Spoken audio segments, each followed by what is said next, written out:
Mesdames, Messieurs, je suis ravie de vous retrouver une fois de plus sur votre chaîne Dash News dans le cadre de votre magazine Moi Femme. Cette semaine, nous nous intéressons à l'entrepreneuriat féminin. On va essayer de voir ce que les femmes font, ces femmes chefs d'entreprise. Et en réalité, on va s'appuyer sur le constat des experts qui estiment que si ces femmes à la tête des entreprises pouvaient exceller et créer des emplois, puisqu'on sait que dans ce domaine, les femmes sont plus créatrices que les hommes. En réalité, dans le secteur de l'entrepreneuriat, 70% des promoteurs sont des femmes. Et si ces entreprises croissaient au même rythme qu'on les créait, elles créeraient des milliers d'emplois. Aujourd'hui, nous nous posons la question, dans le cadre de cette émission, avec deux profils, deux jeunes dames. Nous allons essayer de comprendre comment accélérer la dynamique entrepreneuriale des femmes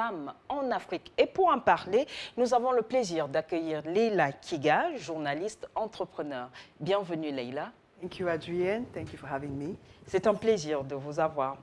On reviendra tout au long de cette émission sur votre propre parcours. Ce sera un tout petit peu un partage d'expérience et on fera le constat où est-ce qu'on en est au Cameroun et pourquoi pas élargir au niveau du continent africain. On a également le plaisir d'accueillir la promotrice de Africulture Fashion Show, Tessa Bax. C'est un plaisir pour moi d'être là. Un plaisir partagé, Tessa. Vous êtes entrepreneur assez dynamique et vous évoluez au niveau du continent africain. Tessa, d'entrée de jeu, qu'est-ce qui vous a motivé à promouvoir Africulture Fashion Show? C'est un événement de mode.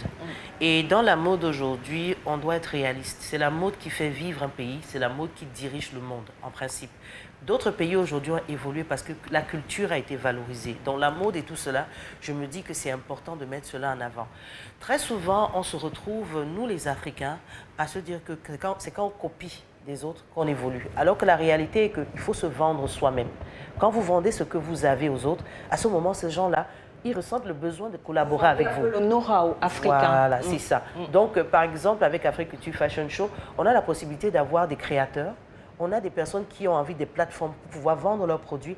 Et à ce moment-là, vous avez l'impression, et aussi vous réalisez qu'il y a plein de jeunes qui font de belles choses, mais ils n'ont pas assez d'étalage, de plateforme pour se valoriser.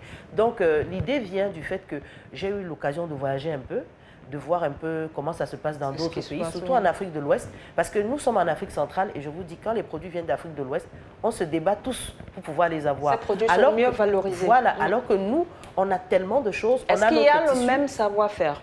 Il y a le même savoir-faire partout en Afrique. C'est juste que je vais dire, avec la colonisation, on a eu l'impression qu'il y a certains coins qui sont plus développés que d'autres. Il y a d'autres qui ne maîtrisent pas la culture des autres, ce qui fait qu'au fond, on regarde un peu l'autre soit à distance, soit de manière hautaine. Alors qu'au fond, si vous vous vendez aux autres, vous avez la possibilité de faire que les gens vous reconnaissent et aient besoin de votre potentiel. Donc, quand je regarde comment de l'autre côté, en Afrique de l'Ouest, en Afrique australe, la culture est vraiment un dynamisme, quelque chose un levier. Voilà. Et je me dis, est-ce que je suis trop petite pour pouvoir faire les choses? Et là, je me dis, avec quelques stylistes, avec quelques personnes, qu'est-ce qu'on va faire? Et là, j'approche notre délégation de la culture ici du littoral et je pose quelques questions parce que vous savez, avant d'entreprendre, il faut être informé sur ce que vous êtes en train de faire. Ouais. Il faut savoir quelles sont les étapes. Et ce n'est pas en restant à la maison et vous dire que la vie, peut-être je n'ai personne, que ça va évoluer. Non, c'est quand vous arrivez auprès de ces personnes-là qui sont responsables dans ce domaine, qu'on vous dit, OK, il faudrait que vous ayez déjà le statut de promoteur culturel, il faudrait déjà que vous puissiez déclarer ceci, il faudrait déjà que vous ayez certains éléments. Quand vous avez ça, maintenant, vous savez que j'approche telle personne et vous travaillez. Et là, à la fin, je me retrouve à travailler avec pratiquement 4 ministères. Ce qui fait qu'on a la jeunesse, on a l'emploi, on a donc tout cela et le tourisme aussi. À ce moment, vous avez une plateforme où vous pouvez vendre plusieurs choses à la fois. Et devenir entrepreneur, ce n'est pas quelque chose qu'on décide. Mais promotrice culturelle, parce que c'est ça qui intéresse généralement les gens. Est-ce qu'on gagne sa vie avec au Cameroun? Je vais vous dire une chose, tout a son moment pour gagner. Il y a une vérité, vous ne pouvez pas vous lever et dire aux gens, suivez-moi, investissez dans moi, ou bien, voilà mon projet, c'est là. Non, il faut qu'on arrête ça. Il faut faire ses preuves. C'est d'abord un sacrifice personnel. Ce n'est pas toujours le capital financier, c'est un capital émotionnel, c'est un capital, on s'implique soi-même. Voilà, vous arrivez, par exemple, la première édition, quand je l'organise, j'avais beaucoup d'hésitation. quand j'arrive, je m'en vais par exemple à la délégation de la culture, je dis aux délégués, voilà, j'aimerais faire ci, mais je ne crois pas que j'aurai assez de moyens. Je vois chez les autres comment la culture est en train d'évoluer, les jeunes sont occupés. On a plein de mannequins au Cameroun. Est-ce qu'ils travaillent? Est-ce qu'ils bougent? Est-ce qu'ils savent même quel est le rôle d'un mannequin? Est-ce qu'ils savent effectivement que ce métier, par exemple, moi j'étais un mannequin. C'est du mannequinat que je me retrouve dans tout ce que je fais aujourd'hui. Donc, ça veut dire que c'est un levier et il va falloir qu'on les pousse à se réveiller. Et là, en tant que responsable culturel, il me dit, qu'est-ce que je peux t'apporter? Bon, il y a une salle, voilà une salle, le reste te regarde. Et quand déjà vous avez ce petit geste-là qu'on fait, vous vous dites, je ne peux pas lâcher. On a fait la première, on a évolué à la deuxième, troisième, quatrième, cinquième édition. Et là, vous vous rendez compte que les gens ont besoin de ça. Mais tant que vous n'allez pas venir avec et montrer que c'est faisable, les gens ne vont pas vous porter. Que ce soit dans peut-être la mode ou bien quoi que ce soit, dans toute autre activité que vous faites, vous devez démontrer aux gens que vous avez du potentiel. Et vous ne devez pas rester derrière à vous plaindre. Il faut voir le problème. Parce que quand vous trouvez le problème qu'il y a dans votre environnement et que vous apportez la solution, c'est là que vous déclenchez beaucoup de choses. Et ça change aussi votre vie. Donc je ne peux pas dire automatiquement que je gagne financièrement, mais je peux vous dire qu'au stade où j'en suis... Vous avez une plateforme, vous pouvez vous exprimer. Et vous rencontrez tellement de personnes, vous savez que c'est le réseau qui fait les choses. Ce n'est pas vraiment l'argent, c'est qui vous connaissez, qui connaît ce que vous faites, qui fait que vous gagnez. Et quand vous gagnez, ce n'est pas seulement l'argent, c'est aussi la façon d'évoluer.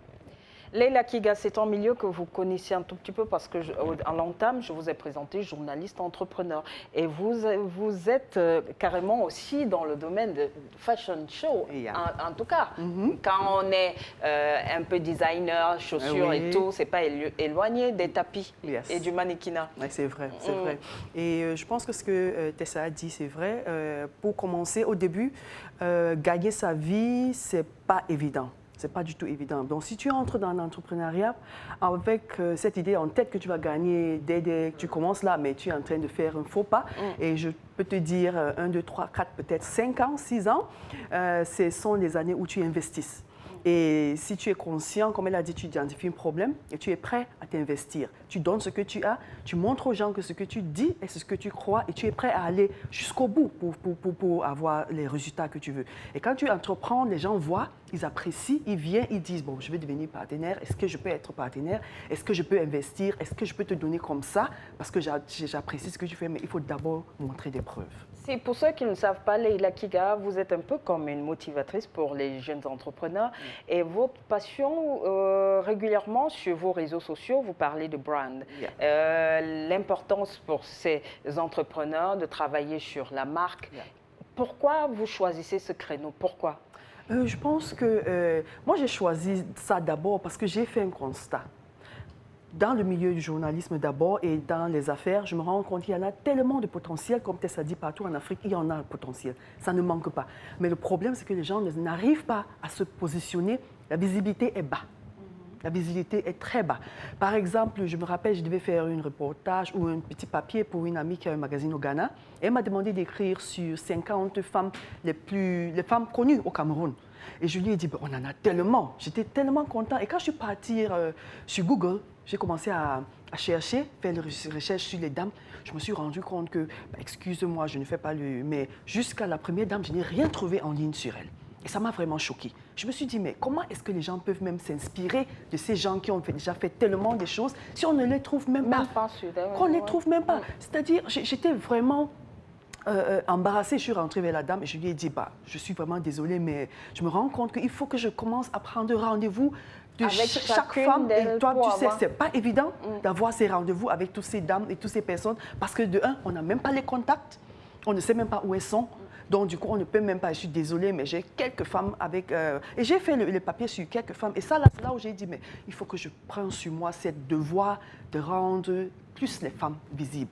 Et c'est ça qui m'a fait entrer dans le personal branding parce que c'est là de te rendre visible. C'est là de faire connaître qui tu es, ce que tu fais, pour que les gens qui ont besoin de toi te ciblent, ils te rencontrent et peut-être ils font des affaires avec toi, ils travaillent avec toi, vous faites des échanges comme vous voulez. Et c'est ça qui m'a amené dans ça. Et je peux te dire, chaque jour, j'entends parler des gens, dès qu'on me dit tel fait telle chose, la première chose que je fais, je prends mon téléphone, je pars sur Google et je ne vois rien. Je dis, mon Dieu, ça c'est du potentiel qui est en train de gaspiller.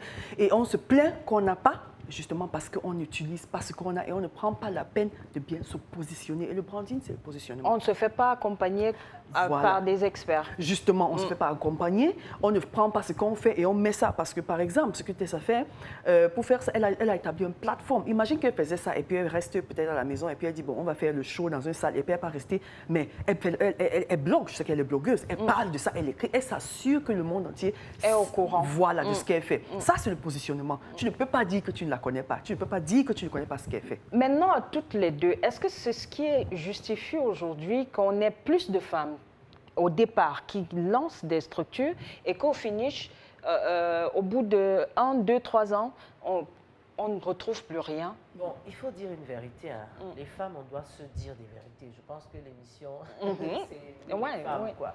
Il y a une vérité qu'on doit se dire. Les femmes, quelque part, toutes ne sont pas motivées par la même chose. Il y a des femmes qui ont envie d'être entrepreneurs. Il y a des femmes qui ont des missions, qui sont investies d'une mission.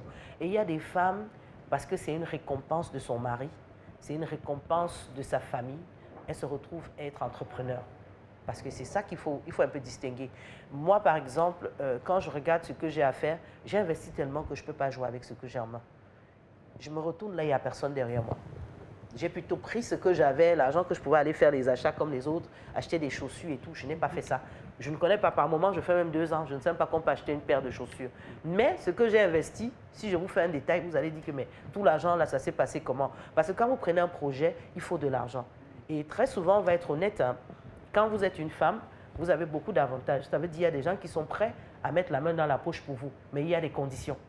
Alors que certaines, elles ont la chance d'avoir un mari qui dit que, OK, comme tu as fait mon petit garçon, je suis très content. Et elle a ses copines qui marchent dehors et qui montrent aussi qu'elles sont femmes d'affaires. À ce moment, on lui ouvre un business. Donc, c'est normal. À la fin, elle ne connaît même pas comment le business est structuré. Elle attend juste les visites pour montrer un peu que je suis là, voilà là où je suis installée. Et c'est normal. Après un temps, elle se fatigue du business. Qu'est-ce qui se passe? Elle met quelqu'un qui peut-être ne connaît même pas ce qu'il y a au centre, qui ne sait même pas ce qu'il y a derrière. Qu'est-ce qui va se passer avec le business? On se contente parfois des titres PDG. Voilà, c'est ça. Monsieur lui a donné cette opportunité. Et c'est ça aussi qui nous tue parce que quand on crée des associations avec des femmes qui n'ont pas les mêmes visions, avec la même hargne, vous allez constater que ça ne peut pas marcher. Parce que quand vous êtes une femme où vous ne dormez pas toute la nuit parce que vous êtes en train de travailler sur l'élaboration d'un projet, où vous êtes en train de vous battre pour voir qui va vous financer le projet, alors que l'autre, elle rentre chez elle, elle se couche, elle dort, et si son mari est de mauvaise humeur, il lui dit « Bon, aujourd'hui, je ne te finance pas », elle se fâche un peu, ça passe. Vous croyez que vous allez vous retrouver et discuter de la même manière? C'est impossible. C'est carrément impossible. Pourtant, les experts sont formels, les femmes représentent le plus gros marché émergent au monde. Alors, qu'est-ce qui bloque? Qu'est-ce qui fait problème? Où est-ce qu'on devrait commencer? Tout à l'heure, en off, vous disiez qu'il faudrait qu'on apprenne à aller étape par étape. Moi, je me dis, la toute première chose, et on a parlé de ça, c'est que la base sur laquelle les femmes commencent est tellement bas. On ne commence pas avec une base qui est vraiment forte. Par exemple, l'éducation sur l'entrepreneuriat chez les femmes, et l'éducation même en général, la plupart des On n'est plus à l'époque des Nana Benz. Voilà. Où il suffisait d'être commerçante. Justement, on n'est plus à cette époque-là.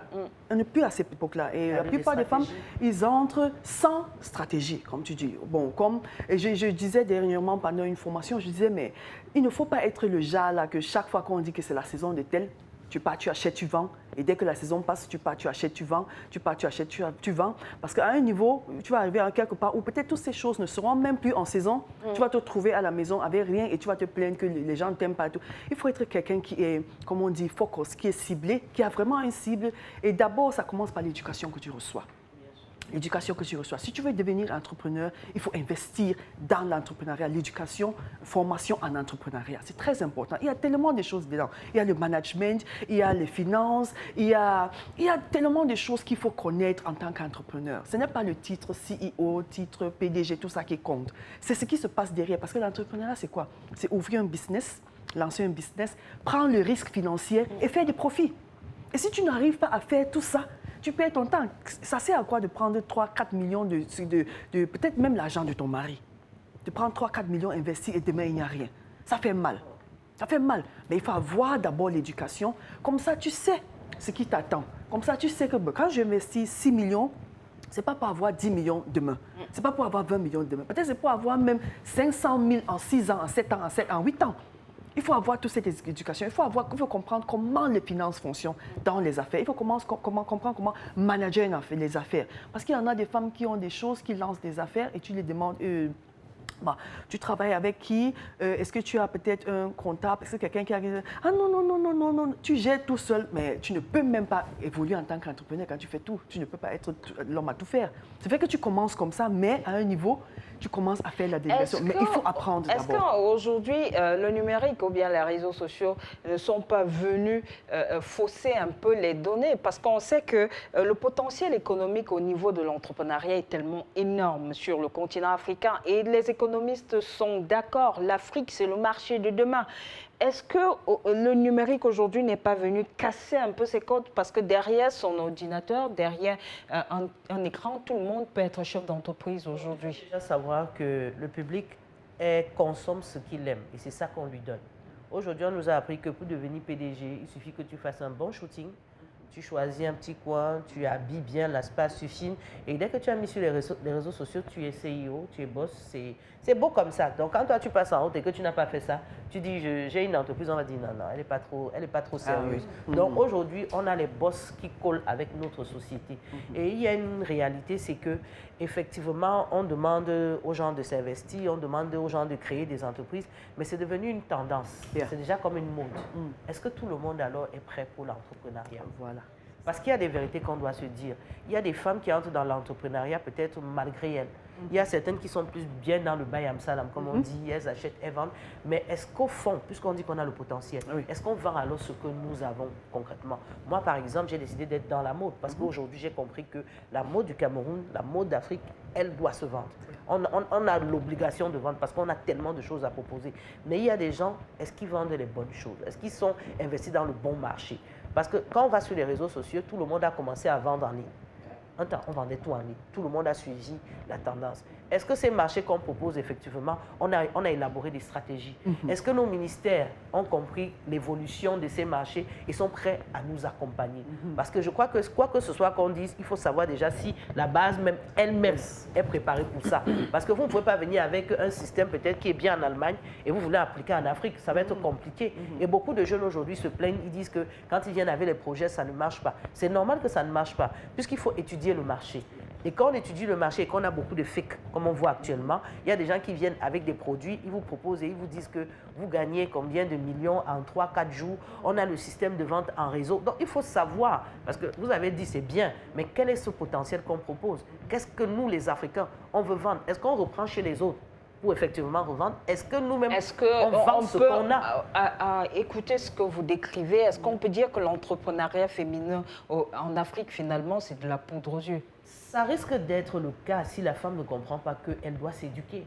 Parce qu'aujourd'hui, quelqu'un se lève, on n'a pas son background, on ne voit rien de concret. Elles ne peuvent même pas te citer un camarade de classe qui peut-être va reconnaître ce qu'elle est en train de dire. Aujourd'hui, on a un peu plus de fake chefs d'entreprise. Aujourd'hui, tout le monde est CEO. Moi, franchement, je ne sais pas si je peux utiliser ce terme-là sur ma personne, tellement ça a été utilisé par tous. Mais au fond, il faut dire aux femmes, la vérité est quoi? Il faudrait qu'on s'éduque. Il faudrait qu'on prenne le temps d'aller se former. Parce que les femmes aujourd'hui, on a l'impression qu'à 16 ans, on nous a appris que quoi, l'école n'est pas important. À 16 ans, tu peux devenir CEO. Il suffit que tu vendais les mèches. Je vois que c'est ce qui se passe maintenant. Tu vends un peu certains produits. Tu es CEO, tu es boss. Et tout le monde t'encourage parce que tout le monde dit c'est le boss. Mais il y a une vérité derrière. Est-ce que cette personne est préparée à être le boss que vous voulez? Exactement. Donc, on aura plein de fakes, on aura beaucoup de boss. Mais au fond, est-ce que le business va monter? Puisque l'Afrique a tout le potentiel. Et jusqu'à présent, on n'arrive pas à nous citer parmi les pays producteurs. Léla, c'est dire qu'aujourd'hui, peut-être il faudrait restructurer et poser de nouvelles bases pour pouvoir parler effectivement, ou bien pour que l'Afrique puisse bénéficier du potentiel féminin dans ce secteur-là. Et oui, c'est très important. Et à part même l'éducation, comme Tessa parlait, elle a parlé du gouvernement, et je pense que ça commence aussi là-bas, parce que malheureusement, les politiques gouvernementales ne favorisent pas l'entrepreneuriat féminin. Ça favorise beaucoup plus l'entrepreneuriat masculin. Et je comprends parce qu'on est dans une société patriarcale et on ne peut rien faire contre ça.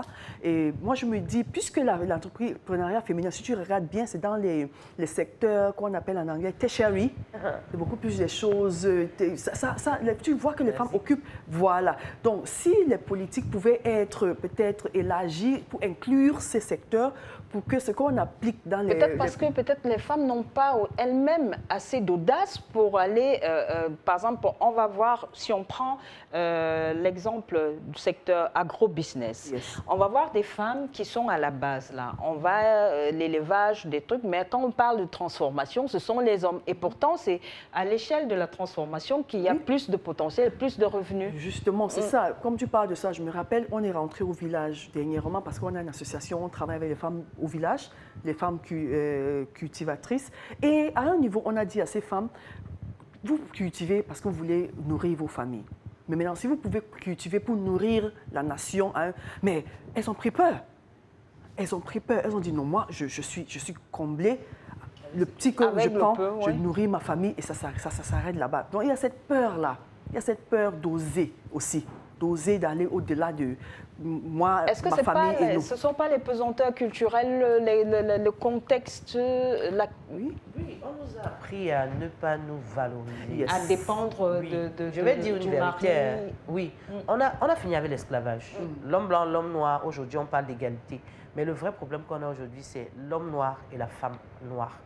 L'homme noir refuse l'esclavage de la part de l'homme blanc, mais quelque part il permet ça sur la femme africaine. Ça veut dire que on a C'est pas un peu estimé... extrême? Non, non, c'est une ça? vérité. Parce que pour qu'un homme porte une femme, il faut que cette femme soit soumise. Il n'y a aucun homme qui vient détecter chez une femme une capacité et l'accompagne comme ça. Il attend d'elle quelque part qu'elle se soumette. Il attend d'elle quelque part qu'elle reconnaisse qu'il est le maître. Moi, je veux poser donc la question de savoir, est-ce qu'on peut être épouse, entrepreneur?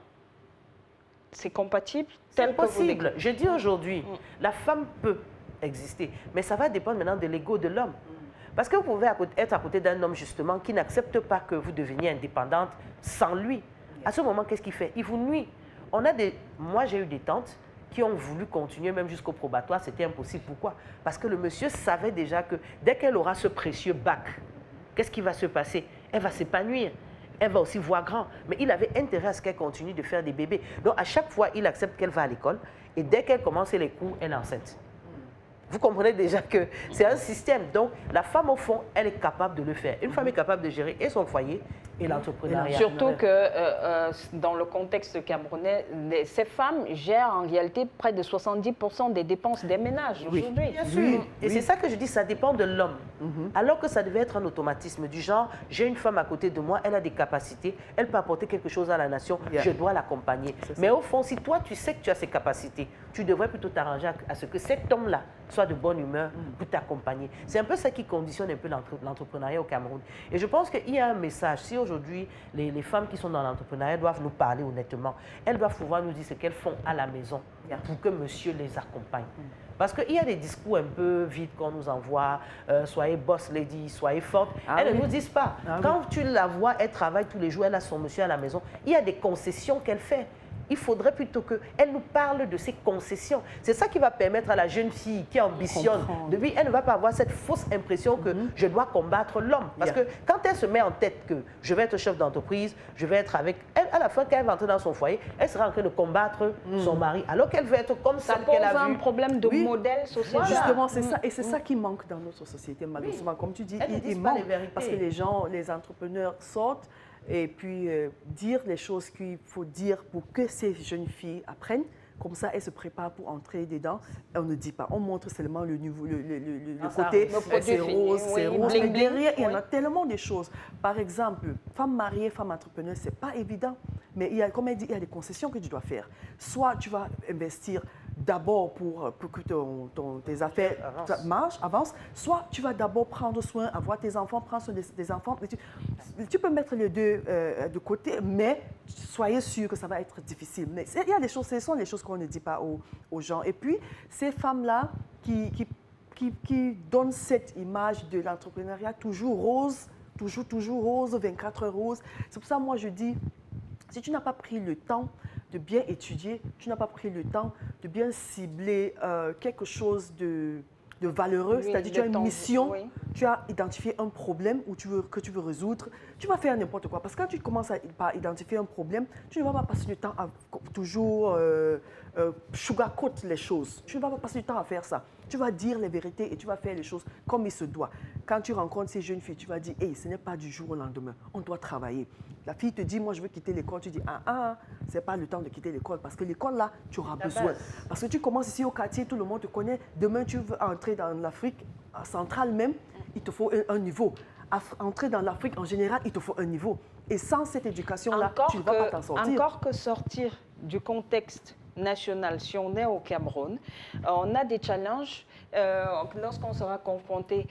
On a la zone de libre-échange qui sera effective dans les mois à venir. C'est dire qu'on sera face à une concurrence qui est déjà certes européenne, mais qui sera aussi au niveau continental. C'est dire que peut-être les entrepreneurs, ces femmes, gagneraient à acquérir des bases solides pour pouvoir affronter la concurrence qui vient de l'autre côté. Parce qu'il y a une réalité. Avec le peu de mouvement que j'ai eu à faire, il faut dire honnêtement aux gens, la mentalité de la femme ouest-africaine, ce n'est pas la même chose que la mentalité de la femme que vous croisez en Afrique du Sud. Elles sont encore plus percutantes. Elles sont encore plus agressives et plus audacieuses. Voilà. Donc, si vous voulez être concurrente, entrer dans la concurrence, effectivement, il faut travailler ça. Et je me dis aussi que, comme vous avez dit, c'est la société qui nous a conditionnés. Yes. La société nous a conditionnés et on ne dit pas assez à une femme qu'elle est belle. On ne dit jamais à une femme qu'elle est bien. On dit plutôt à une femme quand c'est mauvais.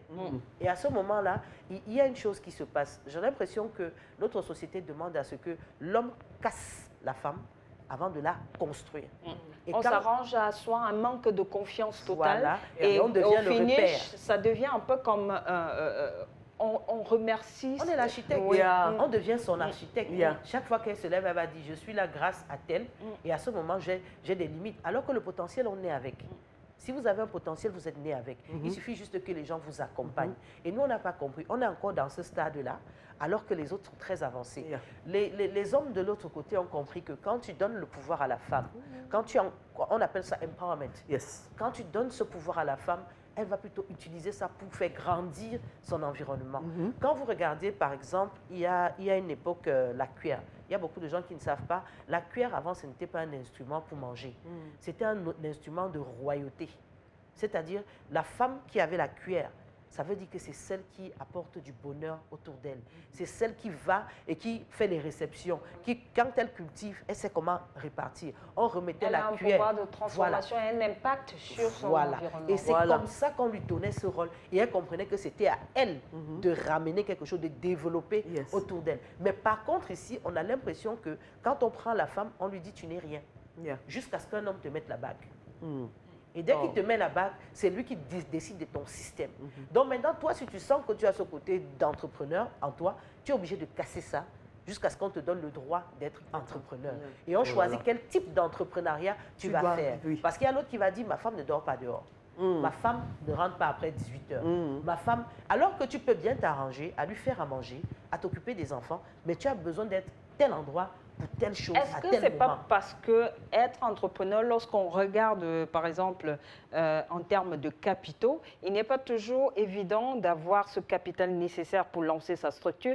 Et les femmes qui sont entre épouses, ces hommes-là ont finalement peur qu'elles vont se dévergonder pour pouvoir évoluer. Mais pourquoi penser de dévergondage quand on veut faire évoluer quelqu'un? Puisque cette femme, on le dit, ce n'est pas aujourd'hui. L'histoire nous démontre que les femmes, même quand on va dans le royaume du Dahomey aujourd'hui, c'était les femmes qui étaient les guerrières. Le roi pouvait dormir tranquille, les guerrières veillaient. Quand les colons voulaient attaquer les entrées des, on appelle ça quoi, des plages et tout, c'était des femmes guerrières qui surveillaient. Ça veut dire que les femmes connaissent quels sont leurs rôles. Venez aujourd'hui dire qu'on parle toujours d'histoire de tromperie. Je pense que c'est très limité. C'est que l'homme a peur du pouvoir de la femme. Et je pense que beaucoup de cultures l'ont compris. Le jour où vous laissez une femme s'épanouir, ce jour-là, vous perdez le contrôle sur elle. Et en Afrique, on a besoin de contrôler la femme. Donc, à un moment, quand tu es même entrepreneur, il faut savoir ce que tu proposes comme entrepreneur. Parce qu'il y a des femmes qui sont capables de gérer des entreprises. Et pour certaines dames aujourd'hui, moi, je suis fière d'elles, il y a des femmes qui sont cadres de banque, cadres de ceci. Mais si vous regardez, elle fait beaucoup de concessions. Et aussi, elle a un homme qui a le niveau pour la comprendre. Parce que nous, ici, on nous demande de nous contenter de l'homme qui va être avec nous, quoi. On nous a un peu donné cette habitude où l'homme qui nous épouse, c'est une faveur. Donc, automatiquement, oui, on est avec cet homme et on le supplie. Alors que lui n'a pas le potentiel pour te gérer, toi. C'est-à-dire, ce que tu dégages Il n'a quelque pas part, le niveau. voilà, ça l'effraie. Et à ce moment, il va un peu te... Et si vous regardez aujourd'hui, quand on parle des femmes qui vivent dans la violence, dès qu'elles sortent de leur couple, très souvent, elles deviennent des femmes d'affaires, elles Épanouies. deviennent des femmes actives, elles arrivent à porter des foules, elles sont des leaders. Mais elles vont vous raconter toujours leur histoire, ça sort de quelque part où elles étaient opprimées. Ça veut dire qu'on a raté les bases. On revient à l'éducation, Yeah. à la formation Voilà. et surtout à un construit qui se fait dès la base, dès Bien la sûr. naissance. Oui. Cette Justement, notion c'est de ça. confiance. C'est pour ça en qu'on soi. parlait même de, quand je parle de société patriarcale, c'est parce que c'est quelque chose qui est vraiment, c'est vraiment ancré dans notre société qu'on ne sait même pas que ça existe. Je vais te donner un très petit exemple.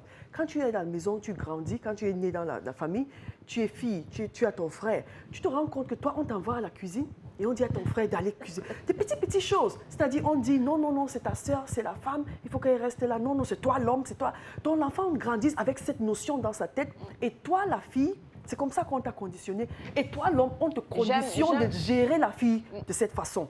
Donc c'est là ancré dès l'enfance. Et on ne se rend même pas compte que c'est Et là. une phrase anglo-saxonne, j'aime entendre dire Think humanity. Donc ça veut dire quand on éduque, on doit plus penser à l'humain Human- que penser en termes de sexe, Yes. ou qui est garçon, C'est qui est très fille. important, très important. Regardez par exemple, dans les écoles aujourd'hui, qu'est-ce qui se passe?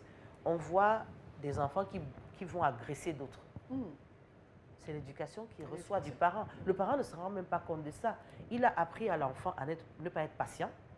Il a appris à son garçon à décider que si une fille ne peut pas me menacer, une fille ne peut pas. Il y a des garçons, même quand vous voyez à l'école, une fille peut passer peut-être par erreur, peut-être elle le pousse, le gars va se lever et venir montrer que c'est lui, L'homme. c'est lui l'homme. C'est une base que nous nous sommes donnée. Et c'est ça qui est en train de nous tuer aujourd'hui. Parce que les vraies femmes qui peuvent faire de belles choses, elles sont quelque part en train d'être coincées. Ah, Elles sont quelque part, elles se disent que le privilège qu'elle a, c'est de se marier. Et c'est un peu ça qu'on a mis dans la tête des femmes. C'est pas que moi je suis contre le fait que les femmes se marient, mais je suis contre le fait que les femmes pensent que c'est de là que leur vie commence.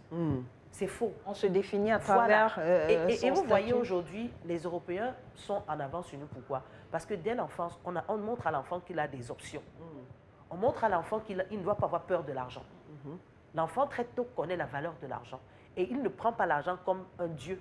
Il prend l'argent comme un accessoire. ah oui. On leur apprend à utiliser l'argent. Ce qui Mais nous nous, amène à nous intéresser aux politiques publiques. Yeah. Par exemple, sur le cas du Cameroun, est-ce que le contexte camerounais est justement favorable à cet entrepreneuriat-là, Leila? Le contexte camerounais par rapport à l'entrepreneuriat féminin, non, je ne pense pas que c'est favorable par rapport à l'entrepreneuriat féminin. Je vais te donner un petit exemple. Dernièrement, il y avait une conférence des femmes.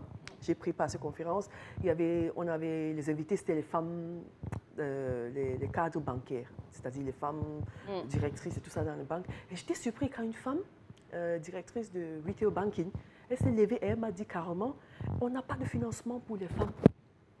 Pour les entrepreneurs, les petits entrepreneurs comme nous, on n'a pas de financement. Donc, du coup, quand vous venez, on vous donne des documents et des choses qu'on sait que vous ne pouvez pas donner, et puis juste pour nous débarrasser de vous. Ça m'a fait mal.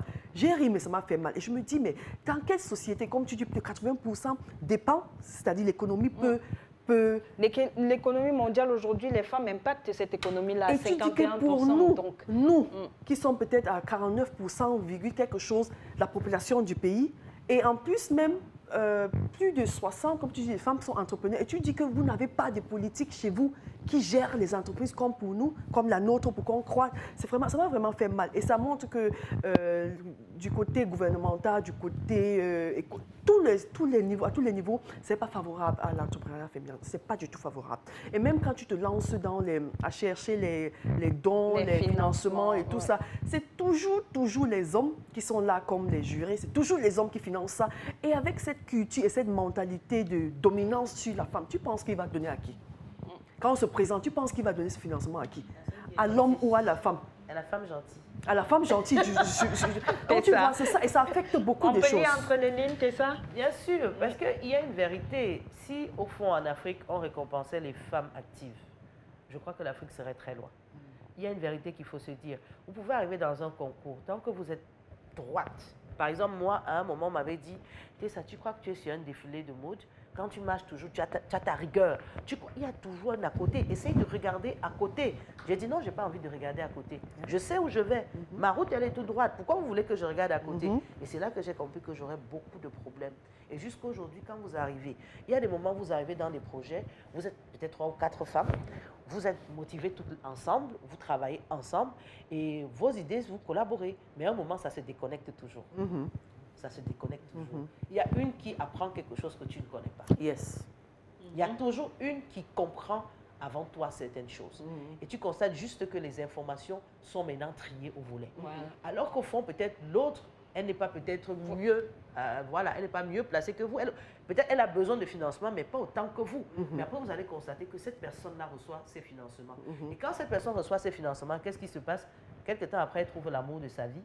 Ou bien elle découvre qu'elle veut être maman, elle découvre et elle abandonne le projet. Elle abandonne le projet. C'est comme ça que ça se passe. Et après, on va dire que toutes les femmes, quand on vous finance, vous n'êtes pas sérieuse. Quand on vous finance, vous n'êtes pas longtemps. On a vu, par exemple, dans ce pays, notamment au Cameroun, avoir des formations ou des projets où des jeunes ont été formés et finalement des financements attribués à d'autres. C'est ce qu'on est en train de dire, au fond. Et après, ils utilisent ça contre nous, mais ils doivent dire la vérité. Comment est-ce que vous faites vos sélections? Comment faites-vous les sélections? Est-ce que c'est des sélections la nuit? Ou ce sont des sélections qui se font ouvertement? Parce qu'il faut dire les vérités. Là où ça marche, vous allez voir, c'est quand on prend les femmes pour former, quand on dit on veut former 1000 femmes qui savent teinter les draps, 1000 femmes qui savent faire le savon, 1000 femmes. Là, c'est clair.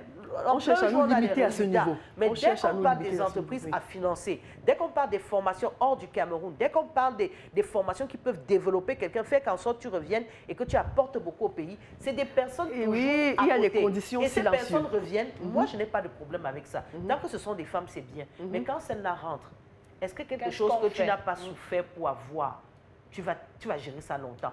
Quand un acquis est facilement donné, qu'est-ce qui se passe? La personne rentre et après un moment, elle dit que j'ai ma vie. Est-ce que c'est ça qui doit changer ma vie? Elle n'a pas la vision. Et c'est ça. Et quand elle n'a pas la vision, elle ne va rien faire de ce que vous allez lui donner. Oui. Et maintenant, ces personnes qui ont donné à ces autres personnes... On ne peut pas mener un projet comme celui qu'il a porté, qu'il a pensé. Subitement, on se retrouve à la tête d'un projet et parfois même on ne sait même pas à quoi tient ce projet. Et ça, c'est un autre problème qu'on fait face. Tu as un projet vraiment, quand on voit le projet, tu pars, par exemple, comme tu pars au ministère pour demander le financement, tu déposes le projet. Demain, tu entends quelqu'un d'autre en train de faire le projet, on a juste changé le nom. On a pris ton projet. Et celui qui est en charge a peut-être donné à sa femme ou sa soeur ou son frère. Et la personne n'a pas de base. Et tu entends seulement ton projet comme ça. Et c'est comme ça qu'on mène, parce qu'on ne maîtrise pas le fond, on tourne avec un temps et ça meurt. Alors qu'honnêtement, on peut t'appeler et te dire, OK, voilà ça, on va faire comme ça, mais toi, voilà ta position. Voilà. Je crois qu'à ce moment-là, on travaille ensemble. Et où ça va nous mener? Ça va nous mener. Oui. Mais avec la personne qui a l'origine du projet, c'est très sûr que ça va marcher. Très important. On a un problème en Afrique, on a beaucoup d'actions. Mais au fond, qu'est-ce qui se réalise? Qu'est-ce qui marche concrètement? Et c'est la passion qui est la clé pour que ça dure. Si vous n'avez pas la passion quand vous faites quelque chose, on dit toujours que la vérité finit par sortir. La personne ne va pas faire 2 ans. La personne ne va pas faire même 6 mois. Parce que même cet argent, c'est la manière maintenant de gérer. Et il faut être astucieux sur le projet. Parce que celui qui crée le projet, très souvent, connaît comment contourner quand il y a des difficultés. Et rester toujours dans le même projet. Donc, on a un problème, c'est qu'on triche. Et quand on triche, c'est ça qui nous handicape aujourd'hui. Et ces femmes qui acceptent une tricherie favorisée par un environnement ou bien un cadre législatif qui ne permet pas justement de... Voilà, c'est ça. Toute cette personne qui participe à cette tricherie, qu'est-ce qui se passe? Elle se retrouve aussi noyée. Elle se retrouve noyée. On nous indexe maintenant toutes les femmes. On dit, vous n'avez pas développé, vous ne faites pas ceci. Ce sont ces femmes-là qui sont quelque part en train de nous mettre toutes dans une vie. Parce qu'il y a une vérité. Moi, quand j'arrive dans un coin, on me dit, vous les femmes, on ne peut pas vous faire confiance. Quand on vous met sur un projet, après vous allez nous dire que vous voulez accoucher. Après vous allez nous dire que mon mari a dit que... Mais c'est parce que vous tombez sur les femmes qui sont dans ce cadre-là. Il y a des femmes qui savent ce qu'elles veulent. Il y a des femmes qui sont nées. Parce que you are born to do it. Très souvent. Ce que nous faisons, c'est un peu comme un don qu'on te donne de très loin. Quand tu reçois ce don, tu ne peux pas dormir chez toi tant que tu ne l'as pas fait. Un don, c'est ça. Il y a aussi la passion. Et quand tu fais ton travail, au fond, tu ne le fais pas comme un devoir. Tu le fais parce que tu aimes. Quand tu mets A, tu mets B. Tu mets C, tu mets D. Et après, tu te retournes, tu vois que tu as fait de A jusqu'à Z. C'est la passion. Ce sont des défis. C'est comme les hommes. Quand il travaille, il y a cette adrénaline. Si une femme ne travaille pas avec cette vision-là, je suis désolée, même si on lui a donné combien, même s'il y a qui surveille, ça va finir par mourir. Et aujourd'hui, nous les femmes, on en souffre parce que si une femme sait qu'elle n'a pas les capacités, mieux elle cherche une autre femme qui est capable pour lui dire voilà le projet, fais ça, avançons. Je crois que c'est ça qui nous chez les femmes, chez nous les femmes, c'est partout, on a ça partout, mais moi je me dis entre nous les femmes, il faut qu'on apprenne à se soutenir, pas pas ce qu'on dit souvent sur les réseaux sociaux, support your own. Moi je ne parle pas de ça, je parle de vraiment se soutenir dans le sens que Tessa est en train de faire quelque chose qui marche et je sais que je peux apporter quelque chose de bien et je m'associe à Tessa et on avance ensemble sur ce projet. Travailler ensemble. On travaille ensemble pour ce projet et c'est ça qui manque. On ne veut pas travailler ensemble. Tout le monde veut être porteuse de projet. Tout le monde veut être PDG. Comme elle dit, tout le monde veut porter. Je te rappelle quand tu m'as demandé, tu veux donner quel titre? Je dis quel titre derrière le nom de qui? Moi, j'en ai pas besoin de titres parce que ça n'aide pas. Ça fait même grossir la tête. Ça fait grossir la tête parce que c'est important d'apprendre à... Quand tu arrives quelque part, il faut être honnête de dire, bon, ce que vous me donnez là, je ne peux pas le faire. Mais je connais quelqu'un qui peut faire. Moi, je peux faire ça. Donc, je préfère m'associer avec elle pour qu'on le fasse et que ça avance. Parce que dès que le projet la réussisse, mais c'est tout le monde qui a gagné. Un process de sous-traitance, par exemple. Tu as le marché, mais je sais que telle a cette expertise et enfin... Oui, c'est ça. Oui. Tu sais que tel est capable de faire ceci. Tu as le marché en main. Pourquoi ne pas chercher cette personne et dire voilà les bases? C'est ça. Ce sont les bases. C'est ça. Ce sont les bases. Si on s'entend, dit ok, tu le fais, tu mets mon nom à ce niveau, je fais, j'avance avec. Ça devient une chaîne. Quand vous arrivez en Afrique de l'Ouest, il y a des personnes qui sont des créateurs, mais ils ne savent pas comment on met le fil sur une machine. Hein. Du tout. Ils ne savent pas comment mettre le fil sur une machine. Mais ils sont c'est lui le créateur. Oui. Parce que c'est une chaîne qu'on a développée et chacun respecte sa place. Justement, c'est ça. Vous voyez, il y a plein de choses qui se passent autour de nous. Comme elle dit, support your own et tout. Moi, la dernière expérience que j'ai eue dans la collaboration et qui m'a beaucoup frustrée, c'était le fait que je suis tombée sur une jeune dame et j'ai tellement apprécié son travail. Elle m'a été recommandée. Quand elle m'appelle, elle dit voilà ce que je fais et tout. J'ai dit, hey, c'est une plateforme qui est là vraiment pour vendre des choses. Ce que tu fais pour moi est... C'est après que j'ai compris qu'il y avait un truc derrière. Bon. Mais quand je crois cette jeune dame, je me dis, c'est important de se soutenir. Vous vous rendez compte, je n'ai même pas demandé 5 francs pour la plateforme. Je lui ai donné l'espace, elle a eu son stand, elle a tout eu. Et après, le jour où il faut parler dehors, j'apprends qu'elle a dit qu'elle m'a remis pratiquement 200 000. Vous imaginez ce que ça fait? Quand quelqu'un vous appelle, il dit, je t'ai envoyé quelqu'un et elle me dit que tout ce que tu lui as donné là, j'ai dit non. Et quand je rappelle, elle dit, elle n'a jamais dit. Vous voyez un peu comment nous, les femmes, entre nous... Il y a un manque de solidarité. Oui, il y a ça. Je n'ai pas compris le pourquoi de ça. Et de tu peux vouloir te vendre, mais il faut savoir comment tu te vends. Je pense que c'est aussi notre façon de... Se vendre sans éclabousser l'autre. Voilà. Se vendre et sans éclabousser même quand on collabore, il faut qu'on apprend, parce qu'on dit qu'on a vraiment des réseaux de soutien à l'entrepreneuriat féminin, mais je peux te dire que je ne veux pas dire que je connais beaucoup, mais j'ai parcouru 1, 2, 3. Et malheureusement, c'est ce truc de moi et mes amis, mon clic à moi et vous les autres.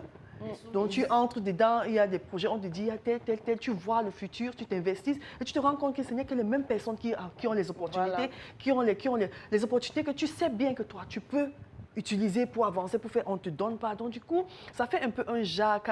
Parce que moi, maintenant, pour dire aux jeunes filles qu'il faut t'abonner à des networks, des trucs, j'ai un peu la peine à dire ça, parce que l'expérience que j'ai fait dedans, c'est pas vraiment bien. Ce sont les mêmes qui sont mises en avant.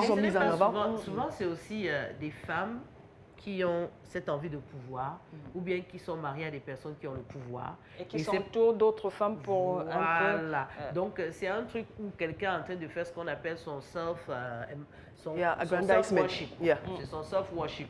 Donc, tout le monde qui est autour, ce sont des lèche-bottes. Et à la fin, ce ne sont pas les projets qu'on vise. C'est celui qui va le plus faire son atalakou, comme on dit, qui va être sponsorisé, qui va être accompagné. Mais à chaque fois, justement, maintenant... On s'achemine à la fin de notre échange. Comment sortir de ce stade d'entreprise unipersonnelle de subsistance à entreprise qui crée de l'emploi, entreprise qui perdure? Parce qu'on est toutes d'accord ici que les femmes en Afrique, notamment au Cameroun, n'ont pas peur de se lancer dans l'entrepreneuriat. D'ailleurs, elles créent plus que les hommes. Mais malheureusement, ce sont des entreprises qui se limitent à une seule personne. Pour que l'économie bouge, il faudrait qu'on arrive à créer des emplois, à générer des bénéfices. Bon, la première des choses, je pense que c'est une grande formation qu'on doit faire. Moi, la première entreprise, je l'ai faite en 2015 et je peux vous dire, j'ai eu beaucoup de problèmes. Pourquoi? Parce que dès que j'ai créé, on m'a remis tous mes documents, on m'a dit au revoir. Et je suis rentrée m'asseoir à la maison. C'est après qu'on me dit il fallait faire des déclarations, il fallait faire ceci. Quand tu vas pour signer un contrat, on te demande tel papier. Et là, tu dis, mais qu'est-ce qui se passe? Tu as l'impression que le gouvernement et toi, vous avez des problèmes. Tu arrives peut-être aux impôts, tu ne comprends pas comment ça se passe. Il n'y a personne pour nous encadrer.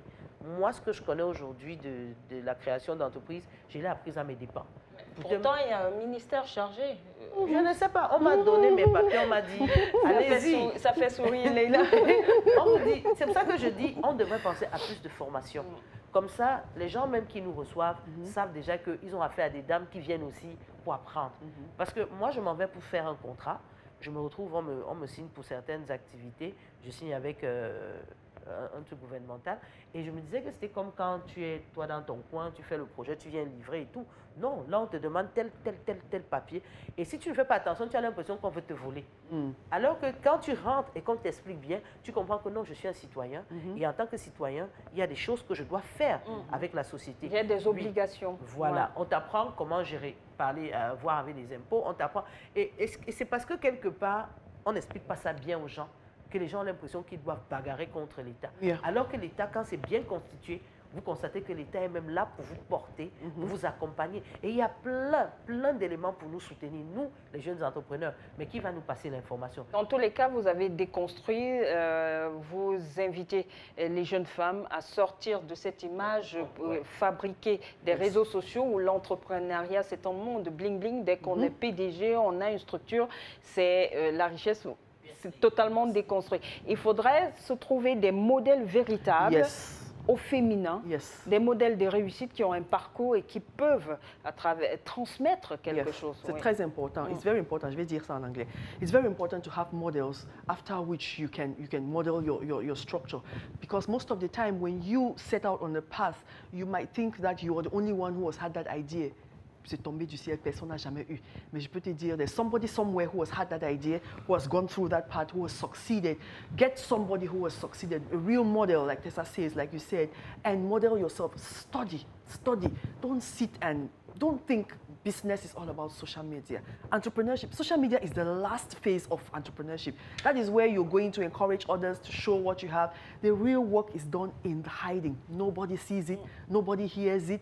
She talked about, j'en connais plusieurs qui n'ont même pas de papier, qui ne savent même pas qu'il faut avoir, ils ne savent même pas où les bureaux se trouvent, ils ne savent même pas quel papier constituer, ils ne savent même pas qu'il faut payer les impôts, ils ne savent même pas quel régime d'impôts qu'il faut payer, ils ne savent rien, mais ils se disent entrepreneurs. Il faut que ça s'arrête parce que quand tu cherches les financements, par exemple, comme j'ai parlé de la dame de la banque, tu pars à la banque, on te cite des papiers, mais tu peux évanouir. Et donc, si tu n'es pas au courant de toutes ces choses qu'il faut savoir et qu'il faut faire, tu vas pleurer, tu vas dire que oh, personne ne t'aime, personne ne veut t'aider, mais justement, tu n'es pas informé. C'est vrai qu'on n'a pas un système qui t'informe facilement, mais je pense qu'ils travaillent sur ça maintenant, puisque le one-stop shop qu'ils ont établi, où tu peux tout faire maintenant, ça aide. Donc il faut d'abord commencer par étudier, prendre la peine d'étudier. Comme elle dit, fais le market research. Il ne faut pas te lancer dans n'importe quoi. Études de marché, c'est important. Il ne faut pas te lancer dans n'importe quoi. Après ça, et tout ce qu'on fait aujourd'hui, vous l'avez dit, c'est important. On n'invente pas le fil à couper le beurre. Voilà. En fait, ce que vous faites a été déjà fait. Qu'est-ce que vous apportez? C'est juste affirmer votre know-how, proposer ce que vous avez à proposer à partir de votre personnalité, votre savoir-faire, et engranger votre part de marché et faire votre bonhomme de chemin. Et on va peut-être sortir de là sur une image. Pour résumer un peu ce que nous avons dit ici, c'est un peu comme quelqu'un qui décide de se... Et moi, j'aime ça parce que l'Afrique, c'est un monde, c'est un continent noir, un continent béni, où les terres sont fertiles. C'est comme vous vous lancez dans l'agro-business, je le dis toujours. Si vous décidez de cultiver tel ou tel autre, je ne sais pas, produit maraîcher, alors posez-vous la question. Où est-ce que la terre sera plus fertile pour accueillir mon projet. Yeah. Et comment devenir, parce qu'il faudrait déjà parler de la propriété foncière. Comment est-ce que j'acquiers l'espace? Et s'entourer justement pour pouvoir arriver à trouver l'espace adéquat. Mais on sait que lorsqu'on a mis les bases, parce que c'est les préalables, et mesdames, vous l'avez confirmé, il faut toujours mettre les bases nécessaires. Qui veut aller loin, ménage sans monture. Et c'est ce que vous avez dit ici. Avoir honte de se relever. Hein. Ah On oui, ne réussit hein. pas au premier coup. Hein. Mais une chose est certaine, le potentiel économique des femmes est assez fort. Mesdames, vous faites déjà assez au niveau des cellules familiales. Tenir 70% des dépenses des ménages, ça, il faut le faire. Il faudrait avoir juste de l'audace, oser aller plus loin. Pourquoi pas sortir de sa zone de confort?